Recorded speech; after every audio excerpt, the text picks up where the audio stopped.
Greetings, everybody. I'm Marc David, founder of the Institute for the Psychology of Eating. We're in the Psychology of Eating podcast, and I'm with Yeny today. Welcome, Yeny. Hello, hi, nice to see you again, Mark. Thank you Yes, for inviting me to this podcast. thank you so much. I'm glad you're here. Where are you based? Where do you live? I'm living here in Houston, Texas, but I'm originally from Venezuela. I've been living here for almost 5 years. Oh, good for you. And did you know English before you came to this country? No, that's a new challenge for me with the moving included. Well, so far so good. I think your English certainly works for me, and if it works for you, then we can have a good conversation. Thank you so much.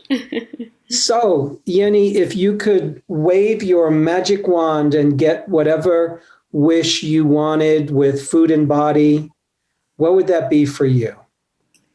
For me, I really want to stop with the emotional eating.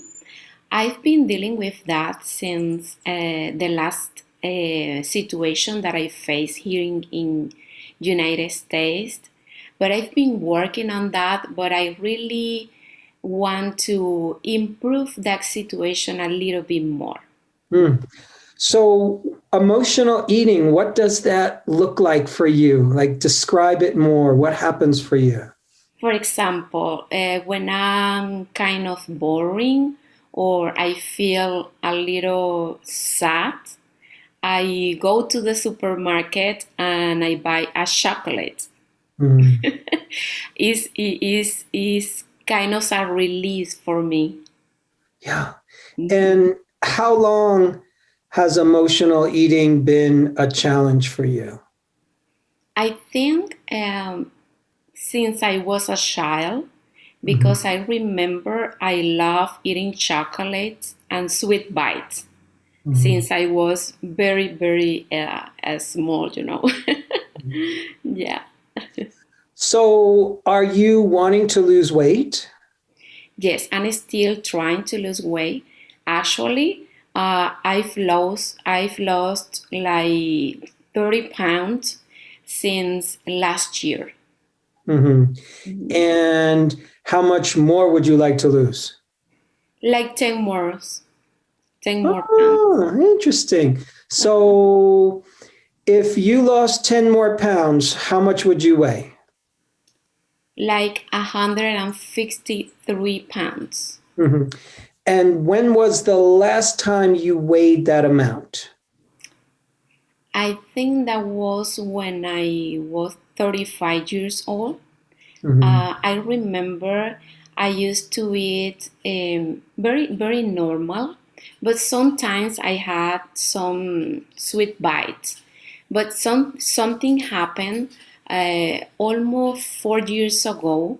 We went on vacation to Utah, and I had an accident. And since that accident, I noticed that my way of eating or my relationship with food start changing. I began to reduce sugar after I noticed that I gained like 30 more pounds. And I gained those pounds because I was on a wheelchair for few months. So I think that's one of the reason my nervous system start being shaken, and I start eating a little bit more than I used to in the past. So I think I start having some eating disorders. Um, so I need to change it. Mhm. So, how old are you now? I'm 41. 41. Okay. And is your body, do you consider that your body is recovered from the accident that you had? It's not completely recovered yet. After the accident, I noticed that I start getting high levels of cholesterol. Also, I start having like very accelerated heartbeat. Mm-hmm. And that was one of the reasons that I decided to change my eating habit. I started studying nutrition. I started studying in the IIN Health Coach Institute. Mm-hmm. uh, the first reason was because I wanted to apply the knowledge to my own self and to improve my quality of life, because I start having some kind of problems with sleep. You know, I Mm-hmm. was a little bit nervous, very alert. My nervous system was very accelerated also. So I start practicing breathing, deeply breathing. So I've been improving a lot. Oh, nice. So, would you be willing to share what kind of accident you had?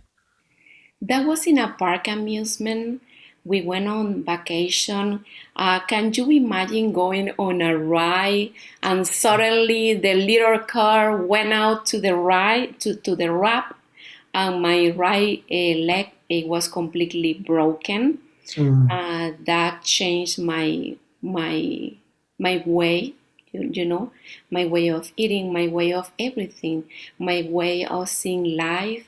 Because after that, miraculously, thanks God, I could walk after the accident, even though the doctor told me that I didn't have too much hope to walk again, because one of my tendons and nerves, they were compromised. So, but thanks God, I could walk again. But unfortunately, I had what is called uh, post-traumatic arthritis. Mhm. So that is causing me everyday pain. So when I received that diagnostic from the doctor, I start seeing the life different, because I believe the lies that I wasn't be that I'm not gonna be able, to be the same, to work in the same place. So that start affecting me in a huge way. Yes. Yeah. So it sounds like now you're walking. Yes, I'm walking very normal. Um, People told me, Jenny, what happened to you? You are walking very well. But I tell them, oh, you don't know the pain that I'm feeling right now inside my leg, even though I can walk. But I found the way, or the different ways to enjoy life, even though I'm having that problem. yes. Are you in a relationship? Yes, I'm married How long have you been married? for 22 years. Oh, yes. Children? Yes, I had two daughters. Uh-huh. How old are they? The oldest one, she's 21, and the youngest, she is 18 years old. Hmm. Are they both living with you now or? Just the youngest one. Yeah. Uh-huh. Uh-huh. So, how often would you say you find yourself emotionally eating? Is it one day a week, five, seven? What's the frequency for you? Maybe 1 or 2 days a week, Uh-huh. especially when I'm kind of boring. Mhm. I want like a cone of ice cream or some piece of chocolate. Mhm. Or another thing is that I discover that some kind of food, for example, wheat, cause me swelling on my joints. Mm. So I understood that I should start cutting that from my diet. But even though I know that truth, I deal with that. I Mhm. deal with that, and I Mhm. really want to cut it from my diet. So, in an ideal world, then, would you never eat chocolate again? No. Really? So, No, I still will eat it because I love it. mhm, Yeah, it's a good friend, but I have to start getting a better relationship with it. mhm. So if you eat chocolate and if you're emotionally eating, do you say to yourself afterwards that I ate too much? Is that what you say to yourself? Yes, sometimes I can eat one, but sometimes I decide to eat like five Hmm. because if I eat bad, I decided to eat completely bad, Yes, yes, yes. like nothing on a half. Mhm. Sure. Mhm. So if you're eating chocolate or if you're emotionally eating, do you notice, are you more of a fast eater, a moderate eater, a slow eater in terms of eating speed? I used to be very fast eater, but I've been working on the time, on the Hmm. acceleration of the eating. Yes. I've been improving that. Hmm. And are you working these days? I'm working from home, Hmm. from the internet. Okay. So when you say, I can emotionally eat when I'm bored, how do you, this might sound like a strange question, but how do you get to the place where you feel bored? Like what's happening? Is it that you finished work and you don't know what to do next? Is it like when does boredom happen for you? It's when the sense of overwhelming come to me. Ah, It's like there's too many things to do at the same time, and I get stuck. And when I get stuck, I feel bored. hmm, Yeah, it's like I don't know what to do. hmm. So has that been a challenge for you in terms of get overwhelmed and then feel stuck or bored? Has that been around for a long time, or is that something that's happened since your accident? I think that happened since my accident. Yeah. Hmm. Especially because I've been going through many things at the same time. Dealing with the recovery, dealing with taking medicine, dealing with starting a new business, dealing with adapting to a new country. So I've been on too many situations at the same time. It's Yes, been very overwhelming for me. Yeah. yes, yes. Mhm. You know, Yeny, something that's really occurring to me that's on my mind as you're speaking Mhm. is that it sounds to me like your body has some post traumatic stress. Yes, yes. They say PTSD, post traumatic stress syndrome, and it's where we have a very stressful event happen to us. Mhm. And, sometimes we can have a stressful event happen and we're able to process it, we're able to metabolize it. And so there's the big stressful event.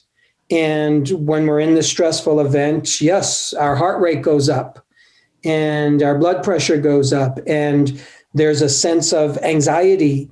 There's a sense of fear. There's a sense of my life is being threatened. Yeah. And in an ideal world, whenever we have any kind of stress, the body is designed to at some point let go of that stress and go into a relaxation response. So that's how we're ideally designed. But there are some stressors that are so intense for us that we don't let go of that stress response so much. So some of the symptoms that you've described, like irregular heartbeat, your heart starts to race, that's a typical symptom of PTSD. Mm-hmm. Feeling overwhelmed Mm-hmm. a lot of times is a symptom of PTSD. Yeah. Emotional eating can be a symptom of PTSD. So, high cholesterol. if you never had high cholesterol before and then it starts to happen after your accident, one thing that most people don't know is, yes, you can get, actually one of the leading causes of high cholesterol isn't high cholesterol foods. It's more so sugar. It's more so poor quality carbohydrates in our food, like too much cake or too much bread or the cereal, muffins, that sort of thing. But also one of the main causes of high cholesterol is stress.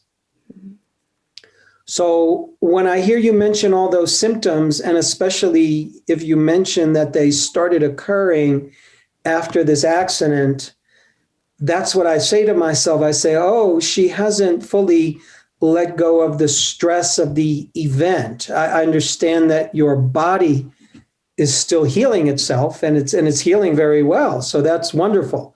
It sounds like you've had a bit of a miracle, and you're walking and you're getting better. But there's also the part of you that still hasn't let it go. Your nervous system hasn't let it go. Yeah. How does that sound to you when I mention that? That's like a confirmation for me. I went to a therapist after the accident, like starting a year after the accident.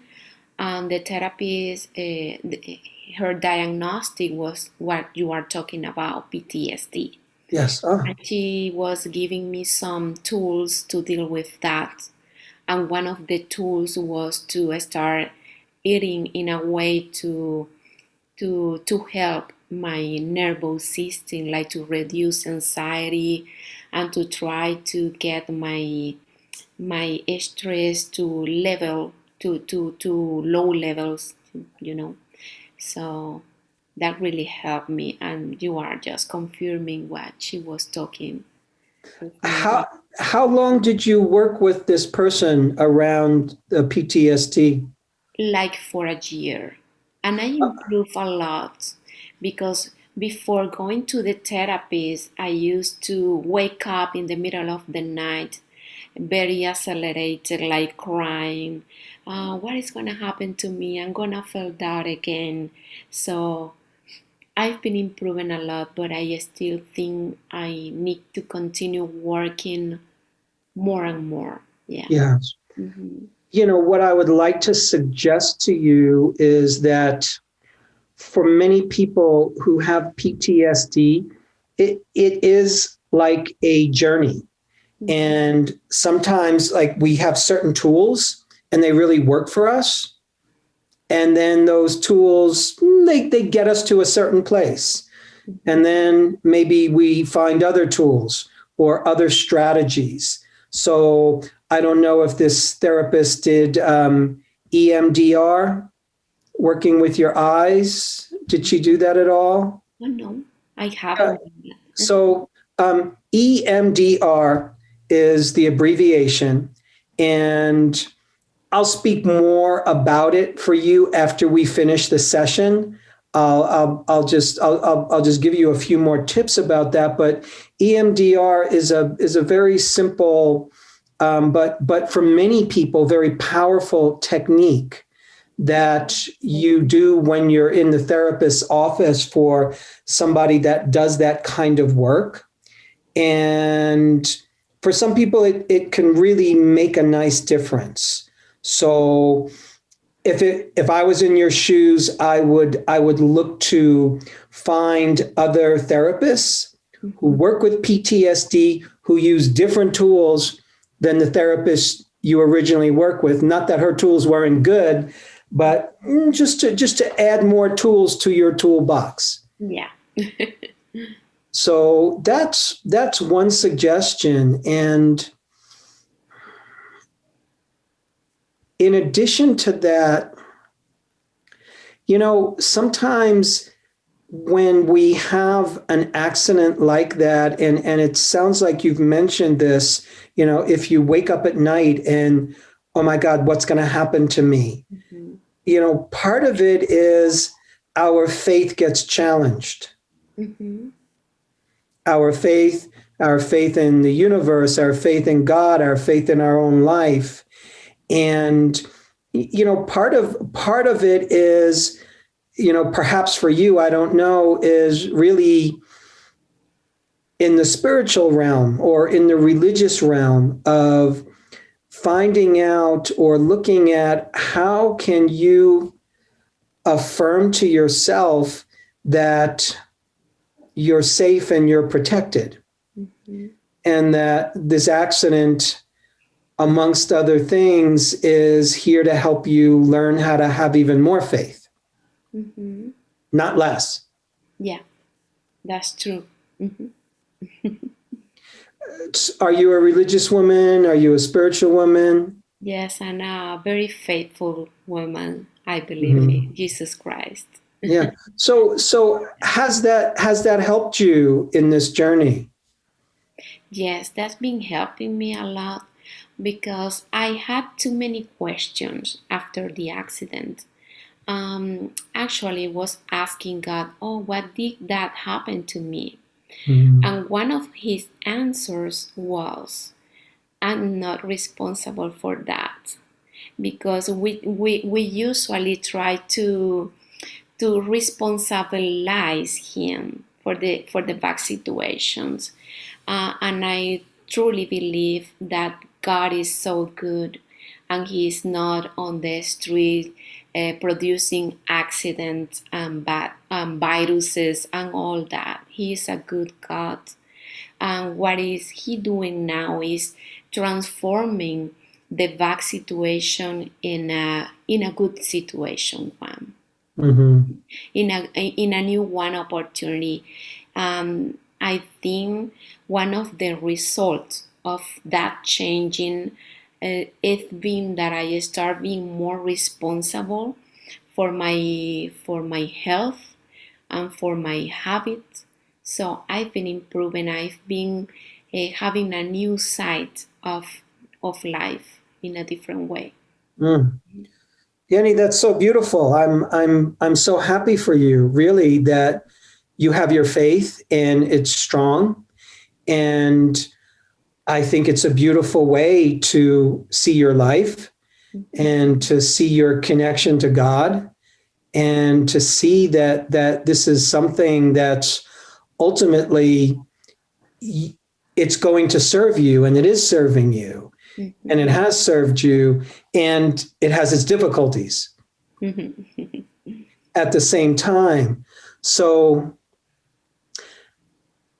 I want to say something about emotional eating.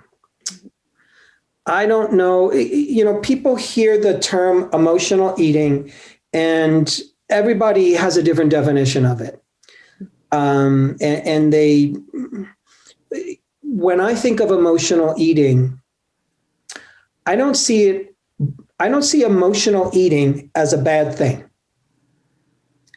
I first hear emotional eating, and I hear the two words emotional, and I hear the word eating, and I think to myself, we are emotional people. We're emotional beings. You and I and all of us, we have all kinds of emotions, Mhm. and we're all eaters. And whenever you eat, whenever I eat, there's some kind of emotion. Mhm. Sometimes I eat and I'm happy. Sometimes I'm eating with my best friend or my loved one or my family or my son, and I'm celebrating. And that's emotional eating. Yeah. Sometimes I eat when I'm stressed, or I'm afraid, or I'm angry, or I'm anxious, or I'm bored. And sure, that's emotional eating too. So, in a strange way, what would be the opposite of emotional eating? Would it be unemotional eating? Could That be. doesn't sound like so much fun. Um, Yeah, that's that's right. so Like I'm Robin. glad I'm glad we have emotions, and I'm glad we eat with emotionality. And I understand that oftentimes what happens for people is that we eat when we're upset or stressed or angry or bored or anxious or afraid, and it becomes too much. Mhm.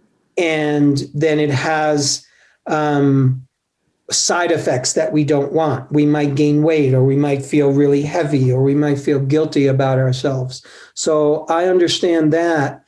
But it's also important to understand that right now, you mentioned when I asked you when your emotional eating started, you did say, maybe when I was young, because I used to, I love sweets, I love chocolate. And part of that is, yes, I think all kids love sweets. I don't think I've ever met a child that doesn't love sweets and doesn't love ice cream and doesn't love sugar. Yeah. And it's like a wonderful drug for human beings. Mm-hmm. So we all have inside of us this very deep ingrained memory from infancy. You feel bad, you eat food, and you feel better. Mm-hmm. When your girls were little tiny babies, they're crying, they're screaming. You pick up your girl, you give her the bottle, you give her the breast, and they're happy. Yeah. And it just takes a few seconds, and our emotions change so quickly when we get food. But it's also, we're getting held, we're getting touched, we're getting loved. So we all have a very deep memory that food equals love, and food equals touch, food equals safety, food equals pleasure, food equals I'm okay. So this might be a time in your, so to me, emotional eating is not bad. It's just, is it at the point where it's truly holding you back? Is it at the point where you have to change it? And I've heard you say that you think it is, but I'm also wondering a little bit. And here's what I mean. You're still dealing with some PTSD. And I'm interested in you doing any tools and techniques that help you relax, that help your body go into parasympathetic nervous system dominance, help it go into relaxation response, anything, whether it's breathing, whether it's music, whether you pray, whatever it is. If it helps you go into relaxation response, I like that for you. Sometimes the easiest way to go into a relaxation response is to eat a food that you love. So I would like to see if you can experiment with, when you find yourself going for chocolate, I want you to tell yourself, I'm doing this to feel good. I'm doing this to de-stress myself. I'm doing this because it gives me pleasure, and that's okay. Nothing wrong with that. Let me suggest this. If I'm going to eat chocolate and I say to myself, that's emotional eating right now, I really shouldn't do it, I don't really need it. You know what often happens? Oftentimes my mind says, screw it, I'm just going to eat lots of chocolate. So we jump all the way to the other side. So the times when you say to yourself, forget about it, I'm just going to eat as much as I want, or I'm going to eat more, because we're fighting ourselves just a little bit, maybe. And I would rather you have the experience where you give yourself permission. Try it for a few weeks, where when you eat chocolate, give yourself permission to eat it and say, I'm using this to feel better. Chocolate makes me feel good. Do you know how much chocolate is sold in this world? Sometimes the chocolate companies, I'm not kidding, they can't even keep up. Sometimes the chocolate companies have shortage of the raw materials, the cocoa, to make chocolate, because we love chocolate. So all I'm saying is it makes perfect sense. And I want to see you train yourself to have more compassion. And before you try to make it different and do less, allow yourself to have the experience when you're doing it.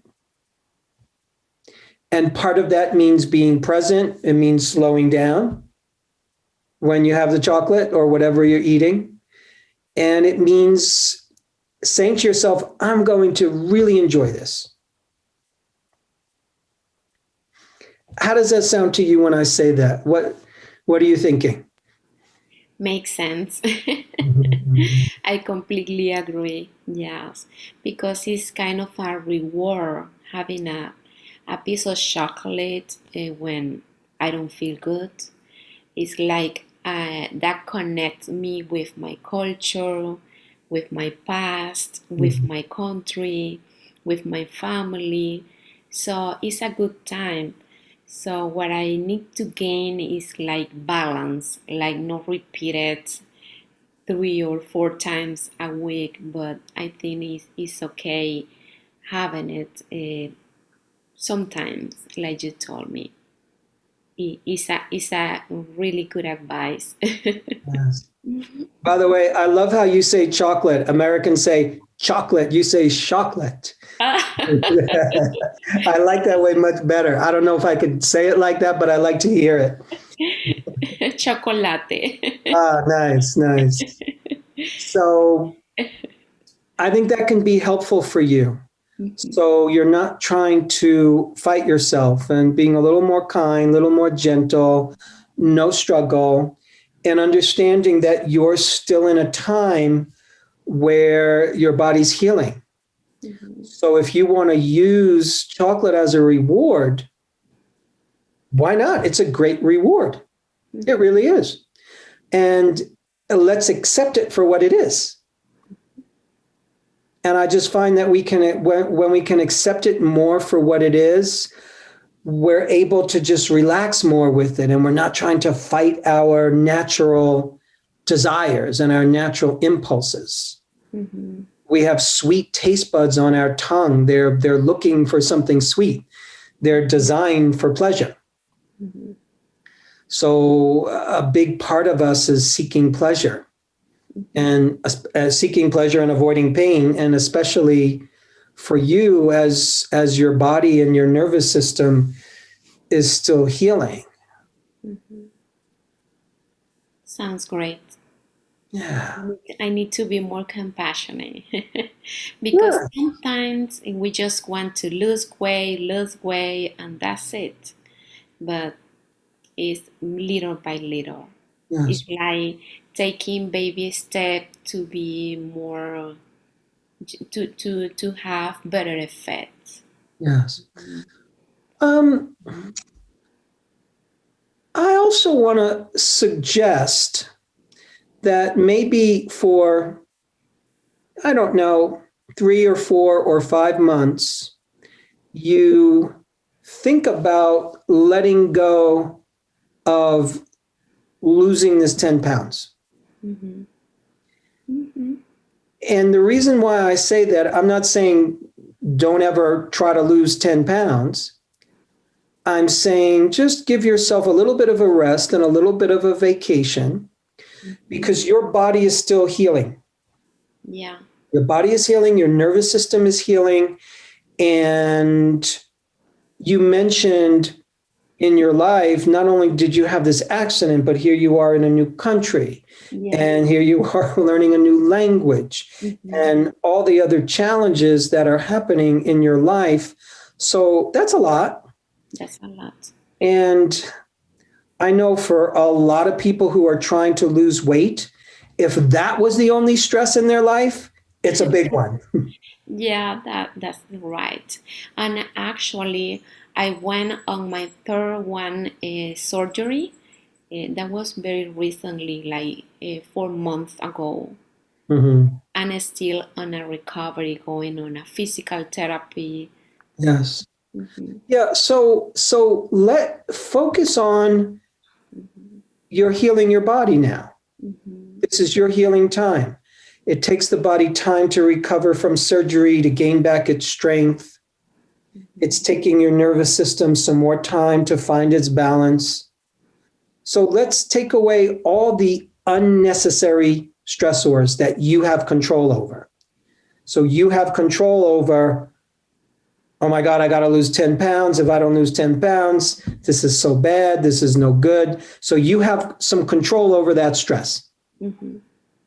You're 41 years old, and you can tell your mind, we're going to put that on hold for a while. Yes, I want to lose 10 pounds, but right now I have more important things to do.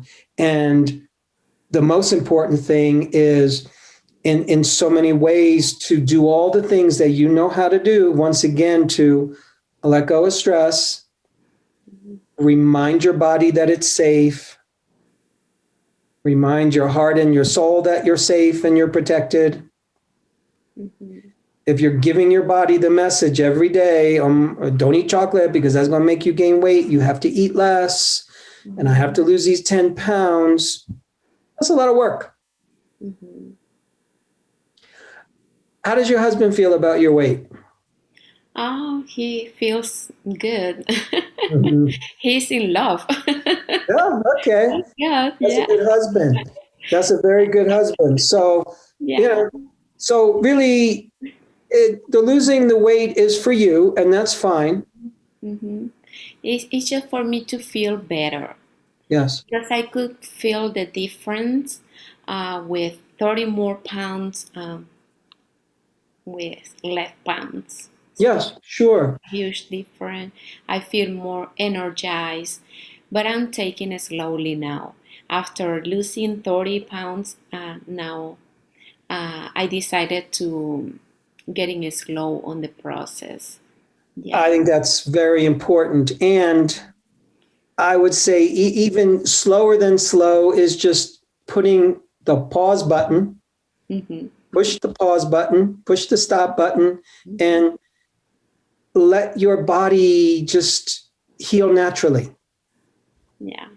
Because, oftentimes in the weight loss journey, mm-hmm. what I've noticed is, people might say, oh, I want to lose 50 pounds. And they'll eat healthier food. Maybe they'll start walking or they'll start doing, good exercise for themselves. And they really change their lifestyle and they lose 35 pounds. And the body stops. And if they do more exercise, they still don't lose weight. And if they eat even a little bit less, they still don't lose weight. Mm-hmm. And then people think they have a problem because we make up numbers in our head. Yeah. We literally make up a number, and that's fine.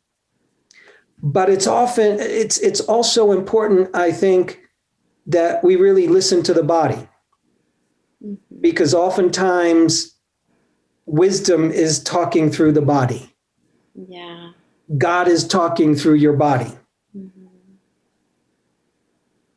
Because we didn't invent the body. You didn't invent your body. I didn't invent my body. The body's given to us. Mm-hmm. And it's unbelievably complex. Wow. We don't understand it as much as we would like to think we do. Mm-hmm. So sometimes all we have is to listen to it. And if your body has stopped at a certain weight, sometimes that's just the body saying, it's the wisdom of life saying, okay, mm-hmm. let's be here for a little while. We're not going to be here forever necessarily, but we're here for now. Mm-hmm. And then we focus on other things. Sounds great. It's like listening to your own wisdom that is inside us. Yeah. It's like a perfect machine, our bodies, yeah? Yes. It's completely capable. Wow, that sounds amazing. Mm-hmm. Yeah. Yeny, I was also thinking, when you said I could emotionally eat when I'm bored, mm-hmm. And then I asked you, how do you get to this place of being bored? And what you said to me, and tell me if I have this understanding correct, what you said was, well, I might get overwhelmed, mm-hmm. and I don't know what to do, and then I get bored. Mm-hmm. because I got stuck. Yes. Like I don't know what to do. Yes. Yeah. Okay. So this might be a language thing. This might be about language because in English, it's not so much that you're bored, Mm-hmm. but I think it's more Like that confused, confused, confused, confused. Okay, so yes, confused. Now, confused, paralyzed. Like yes, I don't know what to do. yeah, I don't know what to do. So I just sit on the chair. I don't know what to do. So I Yeah, feel so I eat. like I'm bored. I'm paralyzed. Yes, yes, yes, yes, And what I'm gonna do is start eating chocolate. yes, yes. So this is, I think this is a good place to look at Mhm, because when I'm confused, confusion is a very uncomfortable state. mhm, It's aversion, it's a kind of stress. What do I do? Do I do this? Do I do this? Do I go here? Do I think this? Do I do that? I don't know. yeah. And when we are confused and we don't know, Mhm, one of the easiest places to go to is to soothe ourselves. And one of the easiest ways to soothe ourselves is with food mhm, because confusion doesn't feel good to the body, it doesn't feel good to the mind. We don't like confusion, we want to be out of confusion. mhm, So we're going to look for the easiest way to get out of it. Easiest and quickest way to get out of confusion for a lot of people is to eat. mhm. Because as soon as I eat, I'm focused on the taste, I'm focused on the pleasure, I'm focused on the food, and I'm not thinking about the things I was just confused about. Yeah. Yeah. My mind is distracted from my confusion. Okay. So maybe there are some different things you can do when you feel confused. Mhm, And I'm going to just make some suggestions and maybe see if you have any suggestions. One suggestion when you're confused is to say to yourself, oh, I'm confused. mhm. I don't know what to do. I'm going to take 5 minutes for myself. I'm not going to eat in those 5 minutes. Okay. And you can do breathing exercises or, deep breathing. You can pray. Mhm. Do you ever pray? Yeah, I love praying. Okay. So then that's the perfect moment to pray because you Mhm, don't know what to do. You're confused. Wait, mhm. I don't know what to do, God. Okay. Yeah? Yeah. Because what we're doing is in that moment, if you say to yourself, oh, I'm confused, so you identify it first. Your conscious mind is identifying your state. I'm confused. Huh. Normally, when I'm confused, a lot of times I go and I eat. Mhm, But now I'm learning how to have more mastery over my emotions and my experience.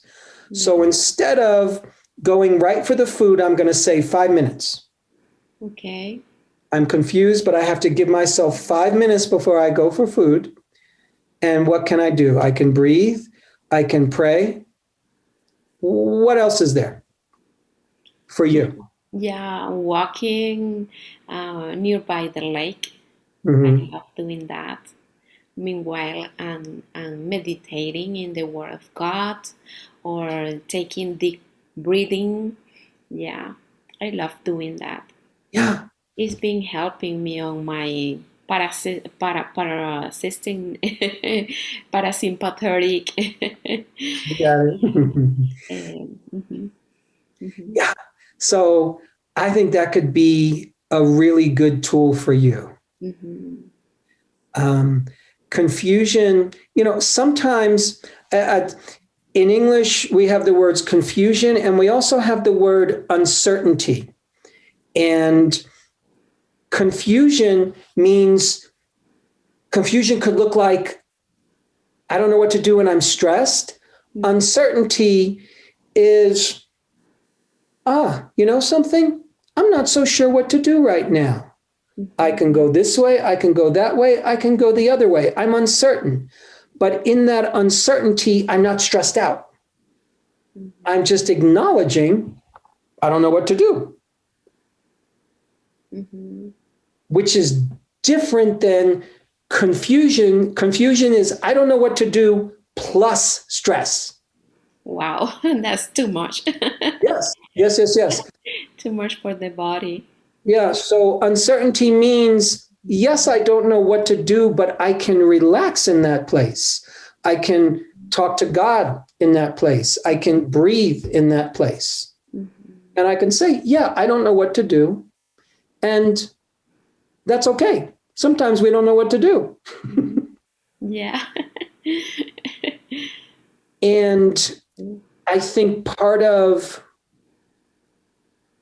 maturing, I think part of growing and part of becoming a better woman, a better man, is learning how to deal with the moments when we don't know what to do.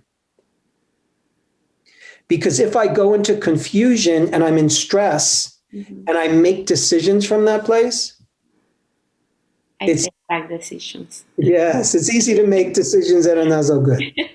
Yes. Yeah. So more helpful to make decisions when I'm more in my body. Yeah. I'm relaxed. I'm here and I'm open. Yeah. And I don't need to distract myself. I don't need to distract myself with TV. I don't need to distract myself with computer. I don't need to distract myself with food.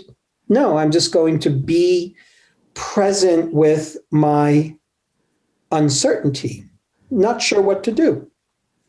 And that has been a challenge to me, to be present in the moment, to be focused, because I easily get confused. So I try to calm my mind into the right place. It's like inside of me, my thoughts. And you know, Mark, recently here in Houston, Texas, we had freezing days. I don't know if you heard the news. Yes. And I was hearing the news. That was overwhelming. The news on the street, you couldn't do almost nothing. So I started eating a lot. I noticed that. After those days, I went to the gym and I noticed that I gained like 5 pounds. The pounds that I need to lose, that I need to weigh, I need to lose right now. But as you told me, I'm gonna be doing little by little. I'm not gonna be stressed about that these days. So, but I noticed that I was very concerned about that situation, what other people were facing during those back days, and that caused me to eat more.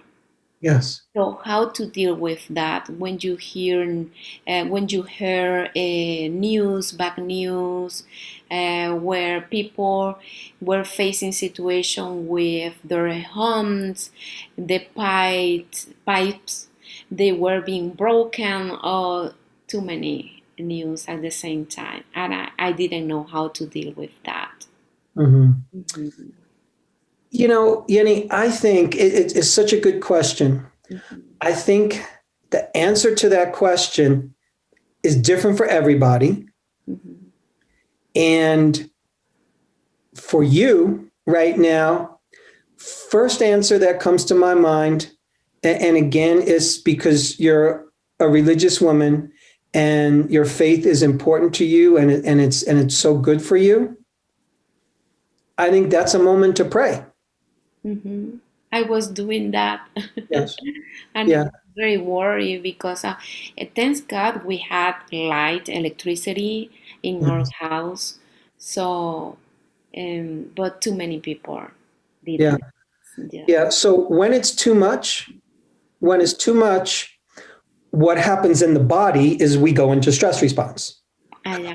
This is too much. I have to do something about this. This is so terrible. This is happening to all these people. Mhm. And when you go into trust, when Mhm. you go into faith, what happens? The body relaxes. Mhm. So there's literally been all this research on the healing power of prayer. And on a very simple level, on a biological level, when a human being prays, they go into a relaxation response. Mhm. And in a relaxation response, that's when healing happens. So anytime the body heals, if your tendons are ruptured, if your muscles are harmed, if your bones are broken, when does healing happen? It happens, the maintenance and the healing and the repair of all body tissue, it happens when we're in a relaxation response. For most people, it means when you're sleeping. When you're sleeping, you're in a relaxation response. When you're sitting in a wheelchair, you are not putting your leg under any stress. So you're letting that part of your body relax. Yeah. When you're being by yourself or you're with your family and you're just in a good place Mhm. and you're liking your life, you're in a relaxation response. So that's when the body heals. And when something's too big for you, sometimes you just have to give it away. You have to give it to a higher power Yeah. and not make it your responsibility to fix it all. Yeah. That sounds great. Yeah. Mhm. Because really, if you want to be of help, you can be of best help to people when you're in your body, when you're present, when you're in your heart, when you're in your faith, when you're not worried about everything. Mhm.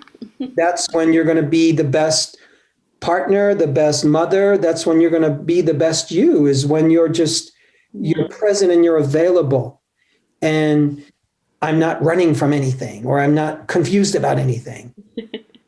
Yes. That's how I used to be in the past. Yes.